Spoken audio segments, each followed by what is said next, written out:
সন্তান হারানোর শোকে এখনও থামেনি বাবা মায়ের কান্না। অপেক্ষা করছেন কখন ফিরবে ছেলের মরদেহ। ঠিক সেই সময় সামনে এলেন এক নারী, দাবি করলেন নিহত শুভ তার স্বামী। জানা যায়, অবিবাহিত অবস্থায় প্রায় 7 বছর আগে বিদেশে যাওয়ার পর তাদের ছেলে একবারও দেশে ফেরেনি। তাহলে বিয়ে হলো কখন, কিভাবে? এই প্রশ্নেই নতুন সংকটে শোকাহত পরিবার। গেল 9 আগস্ট সৌদি আরবের রিয়াদে একটি সোফা কারখানায় ভয়াবহ অগ্নিকাণ্ডে নিহত 16 বাংলাদেশির একজন নওগাঁর আত্রায়ের মোহাম্মদ হাসিবুল হাসান শুভ। তার মৃত্যুর পর ফারহানা আক্তার রিতা নামে এক নারী নিজেকে শুভর স্ত্রী দাবি করে চেয়েছেন বৈবাহিক সম্পর্কের স্বীকৃতি। এই জন্য আর কি তার আত্মীয় স্বজন সবাই মানছে, কিন্তু তার মা বাবা আর তার ভাই মানবে। কেমন আত্মীয় ছিলেন আপনি? আমি শুভর মামি ছিলাম।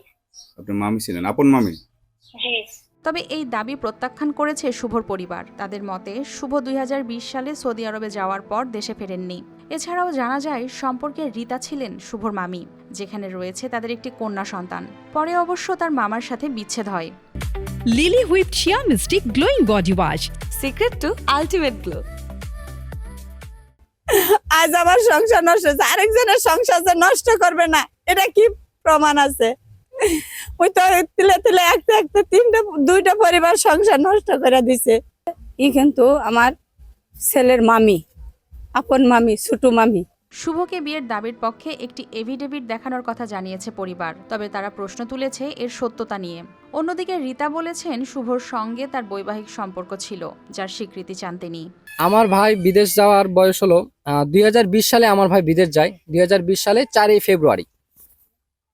আর অথচ কাবিনে কাগজ শো করা হয়েছে 16/1/2025 একটা, আর একটা তো শো করা হয়েছে 10/11/2025।